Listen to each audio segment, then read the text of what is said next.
Bom dia, galerinha!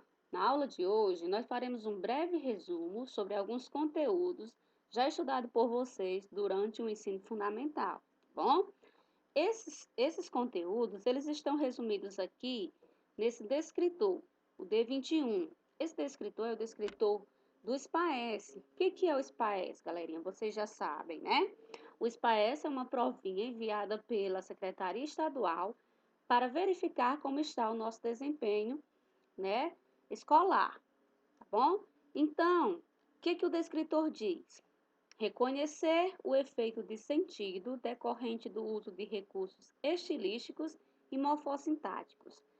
Então, vamos lá analisar o efeito de sentido, ou seja, o sentido que alguns recursos apresentam no texto. Dos recursos estilísticos. O que são recursos estilísticos? São, aqui está incluídos a questão do sentido, né, conotativo, e que aí entra as figuras de linguagem já estudadas por vocês, tá bom? E morfossintático, aqui vai incluir também as classes de palavras já estudadas por vocês, as classes gramaticais, além de alguns outros recursos acrescidos a eles, a essas palavras, como, por exemplo, prefixo, sufixo, diminutivo, aumentativo. Entra também a questão da pontuação, tá bom? Então, esses conteúdos estão inclusos aqui nesse descritor que faremos a revisão no dia de hoje. Será que vocês já perceberam como a nossa língua portuguesa é rica em recursos expressivos? Vamos pensar um pouco, né? Que recursos expressivos você conhece? Vamos observar, galerinha, como isso acontece, onde encontramos esses recursos. E aqui temos como primeiro exemplo, né, de recursos expressivos a pontuação. Então, a pontuação, quais são os pontos que nós conhecemos, né, que é a pontuação? São aqueles pontos que nós usamos, né, para indicar se é uma pergunta, se é uma afirmação, o final de uma oração, não é isso? Indicar a fala de determinados personagens. Então, aqui nós temos alguns sinais de pontuação. Nós temos o ponto de interrogação, nós temos o ponto e vírgula, temos apenas a vírgula, né? Temos também os dois pontos, ponto final, temos as aspas, né? O ponto de exclamação, os dois pontos, as reticências, né? Então, tem vários sinais de pontuação. Inclusive, aqui está faltando o traço, né? Que ele é muito travessão, que ele é muito utilizado também. Quais desses sinais de pontuação são muito utilizados para a questão, né, do trabalho da expressividade dos textos? É muito utilizado a interrogação, o ponto de exclamação, muitas vezes chegando até, né, a se unirem, tá bom? É muito utilizado a reticências, também usamos bastante as aspas, certo? Então, são alguns dos recursos muito utilizados para colocar, para expor essa expressividade nos textos. Aqui abaixo, nós temos uma tirinha para analisarmos e exemplificarmos. Por exemplo, a Mônica está escrevendo uma cartinha para o Papai Noel e ela diz: Papai Noel, este ano eu queria. Aí, observem que nós temos uns pontinhos, né, que é a reticência, não é isso, pessoal? Os pontinhos, que é a reticência. Por que foi utilizado esse recurso aqui? Percebam, né? A Mônica, ela fez uma reticência aqui, tá bom? E continuou a história. No segundo quadrinho, Mônica olha, ela vê que ela tem vários brinquedos. E aqui no terceiro quadrinho, continua, né? Também com reticências. Aí ela diz: só quero dizer obrigado. É só dizer obrigada. Para que serviu essa reticência, né? Essa pontuação? Aqui serviu para dar uma pausa, né? E perceber que a Mônica não completou o que ela queria dizer, né? Deu uma pausa, ela refletiu o que ela queria, pedir ou dizer ao Papai Noel. E essa pontuação aqui serviu para dizer que há continuidade da fala da Mônica, a complementação da fala da Mônica, que houve algo antes disso aqui, tá bom? Continuaremos aqui com outro texto também da turminha da Mônica, né? E o Cebolinha, ele diz, Mônica baixinha e gorducha. Podemos perceber que nós temos dois pontinhos aqui de exclamação. E olha a expressividade do Cebolinha. Esses pontinhos de exclamação, eles estão indicando que Cebolinha teve uma voz, né, assim, bem expressiva, como mesmo que gritando. Isso? Aí ele imaginou a Mônica, né, batendo nele com o coelhinho, porém Mônica não bateu. E ele ficou com um pontinho de interrogação aqui na cabeça. O que isso quer dizer? Que ele está se perguntando, né, por que ela não bateu nele? O que ela está fazendo? Ele está se questionando. Como continua esse pontinho de interrogação aqui no próximo quadrinho. Então, a Mônica está medindo, o Cebolinha, ele continua se interrogando, né? E a Mônica, olha a exclamação, né? Olha a Mônica, né? Também tem umas reticências aí, né? Que quer dizer que tem algo mais, dá uma expressividade maior à expressão da Mônica, digamos assim. Aí ela continua e diz, tem gente que não se enxerga mesmo. Aí exclama. Tá bom? Então a gente percebe que é muito presente essa pontuação em textos verbais e não verbais, né? O texto misto, como é o caso das histórias em quadrinhos, né? Entre outros. Tá bom? Então acredito que deu para entender os sentidos expressos aqui pelos sinais de pontuação nos textos analisados. Gente, além da pontuação, outros recursos podem ser explorados no texto para a construção dos sentidos. Por exemplo, né, nós temos como recursos morfossintáticos palavras usadas no diminutivo, né? E essas palavras utilizadas no diminutivo, elas podem indicar desprezo, ironia ou até mesmo carinho. Vai depender tudo do contexto, é claro. Nós temos aqui um exemplo para analisarmos. Ele é um homenzinho desprezível. Olha só, gente, nós temos a expressão homenzinho que está no diminutivo. Será que realmente ele é um homem pequeno ou a intenção era realçar o quanto ele é desprezível? O que vocês acham? Pense aí um pouquinho, né? Homenzinho desprezível. A questão da expressão homenzinho desse diminutivo, será que está querendo dizer que ele é um homem pequeno quanto à estrutura física? Acredito que não, viu, pessoal? Não está. Ele está querendo dizer que esse homem, ele é pobre de atitudes, né? Ele é um pouco gentil, né? Então, ele é um homem pequeno, não de estatura física, mas provavelmente de caráter, né? Pela análise das suas atitudes. Então, o que quer dizer com esse diminutivo? Realmente, o objetivo é realçar o quanto ele é um ser desprezível. Bom, gente, além dos sinais de pontuação, né, e além do diminutivo, a esses recursos morfossintáticos, nós acrescentamos também o sufixo, o acréscimo de prefixos, de sufixos e também, né, até mesmo do aumentativo, também podendo expressar afetividade ou expressividade. Nós temos aí 3 exemplos. Me empresta duzentinho. Olha a expressão duzentinho. Nós temos um numeral que está no diminutivo. O que quer dizer com esse duzentinho, né? Com certeza é realçar a importância desse dinheiro, né? Essa quantia é muito valiosa, né? Tem um valor, né, bem importante para o momento, para esta pessoa.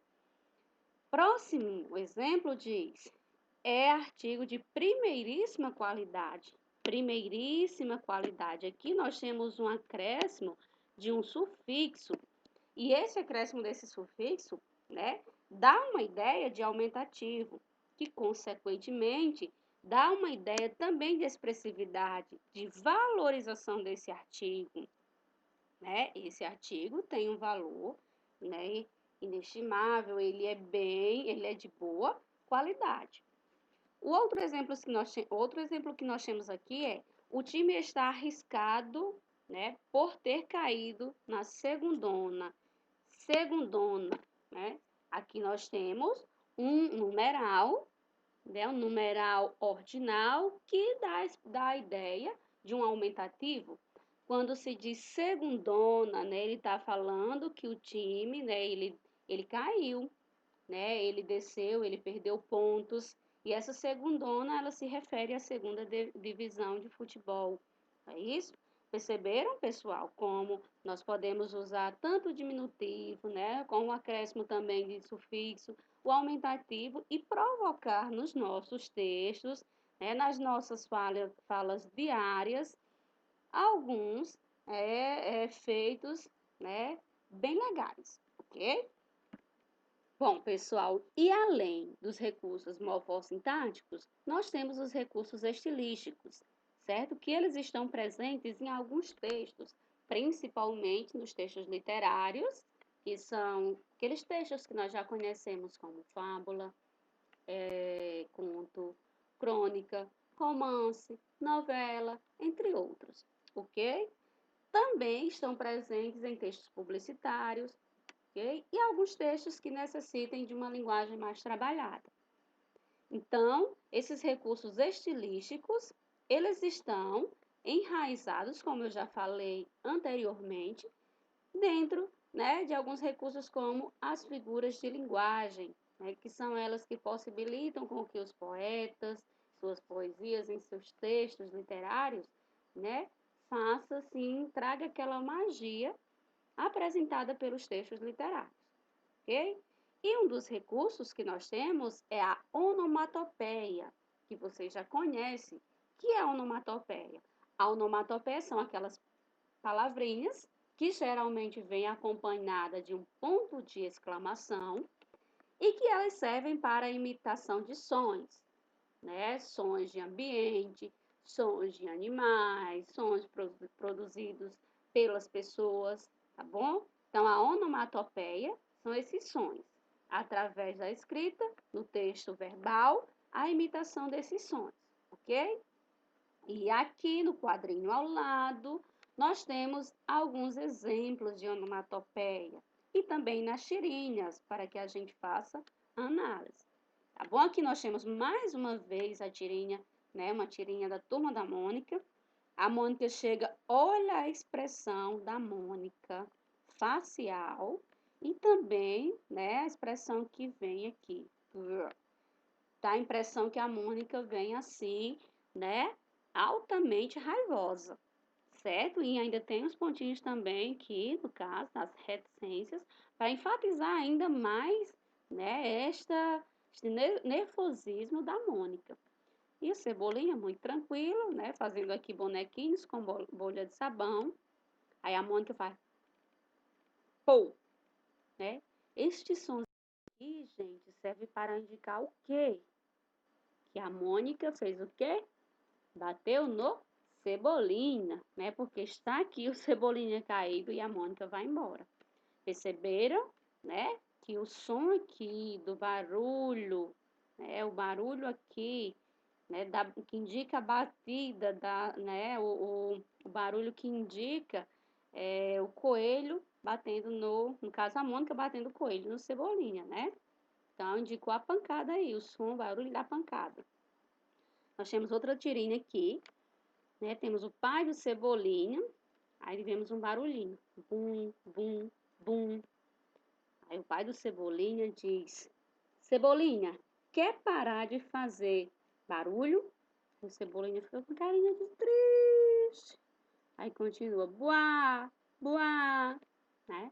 Então aqui nós temos onomatopeia também, sons onomatopeicos, galerinha. Por quê? Bum, bum, bum. Aqui no primeiro quadrinho indica a batida do tambor que estava sendo efetuada pelo Cebolinha, é claro. No último quadrinho, boá, boá, indica o quê? Que o Cebolinha está chorando. Podemos dizer que são sons onomatopeicos?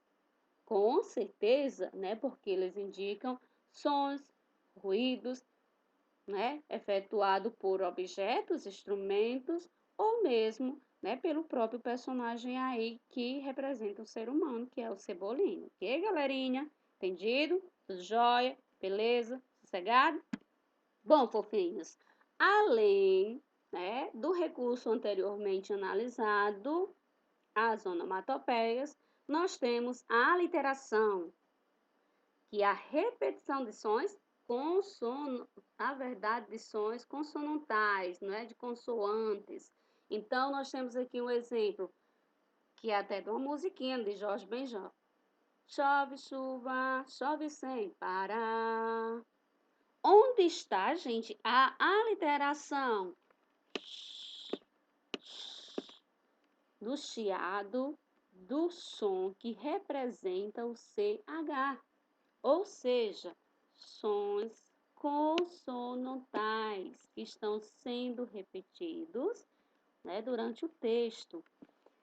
Professora, para quê? Para quê? Não é isso? Para que essa repetição? Vamos analisar. Por ser uma música, ela serve para ajudar na sonoridade, é claro, já que é uma música.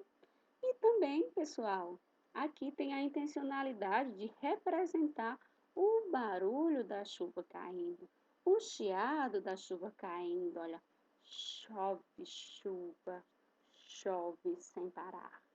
Não é isso? Então, a aliteração, repetição de sons consonantais e tem uma intencionalidade. De repente, se eu pergunto qual a intencionalidade, além, claro, de provocar o ritmo da música, ele tem intencionalidade de provocar, né, de representar o barulho da chuva. Ok, gente? Além da literação, nós temos o assíndeto. Que é isso, professora? É a repetição enfática dos conectivos, principalmente das conjunções e da conjunção "e", mais específico, tá bom?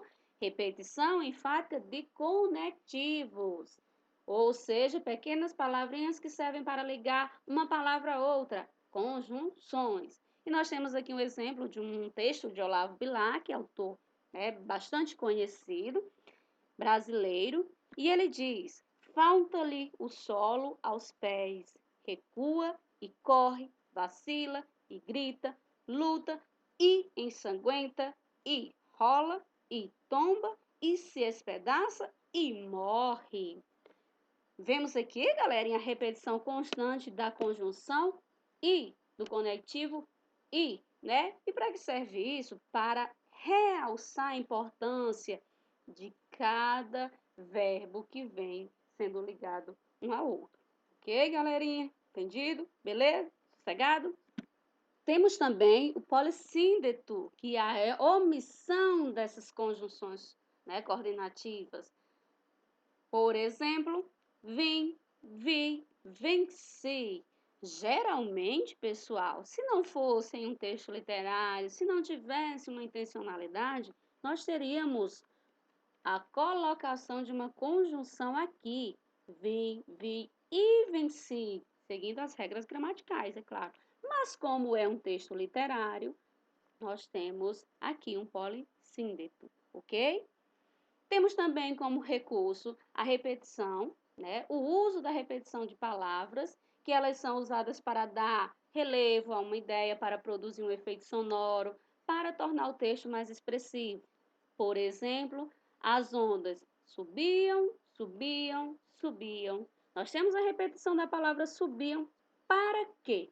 É claro, professora, para indicar a expressar, né, o ritmo em que as ondas subiam, a intencionalidade como as ondas subiam, como elas estavam intensas, como o mar estava agitado, tá bom? Além disso, nós também temos a adjetivação. O que é a adjetivação, professora? Consiste na utilização de um ou mais adjetivos para tornar o texto mais expressivo. Por exemplo, as ondas do mar eram leves, brancas e espumosas. Nós temos aqui 3 adjetivos, todos se referindo às ondas do mar. Para quê?